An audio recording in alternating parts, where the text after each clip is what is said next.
Mes chers collègues, l'obligation de mise en concurrence s'impose à nous. Que l'on soit pour ou contre, là n'est plus la question. La seule question qui vaille est comment mettre en place cette concurrence dans l'intérêt des habitants de notre région. Pour décider en toute connaissance de cause, il faut prendre le temps nécessaire de la réflexion, évaluer toutes les options, discuter avec l'ensemble des acteurs pour arriver à la solution la plus adaptée pour notre territoire et les habitants de notre région. Et c'est bien le sens de ce rapport.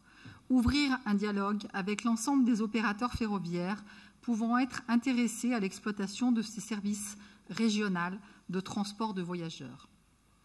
Rien ne sera engagé, rien ne sera signé.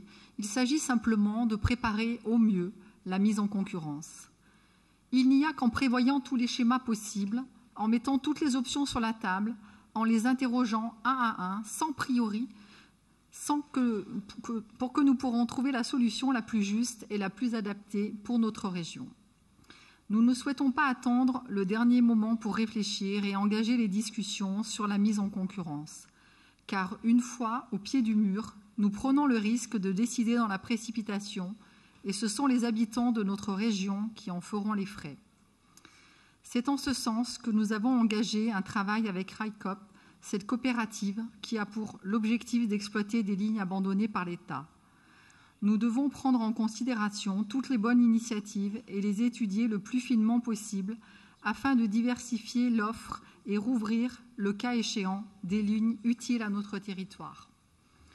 Depuis 2017, la majorité régionale a pris le sujet des transports ferroviaires à bras-le-corps, en doublant notamment les budgets consacrés à l'investissement dans le matériel et les infrastructures ferroviaires et routières, en investissant dans l'aménagement des gares, en lançant un grand plan de sauvetage des petites lignes ferroviaires et en mettant la pression sur la SNCF pour améliorer significativement la ponctualité des trains, la qualité des rames ou encore le cadencement.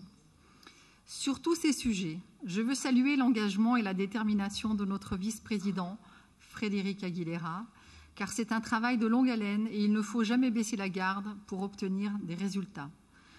Nous soutenons évidemment ce rapport permettant d'engager sereinement le travail préparatoire à l'ouverture à la concurrence, qui ne nous engage en rien si ce n'est à nous en préoccuper dès maintenant pour offrir le meilleur service possible à nos habitants. Nous votons donc pour. Merci à tous. Merci beaucoup, Madame Staron. Je passe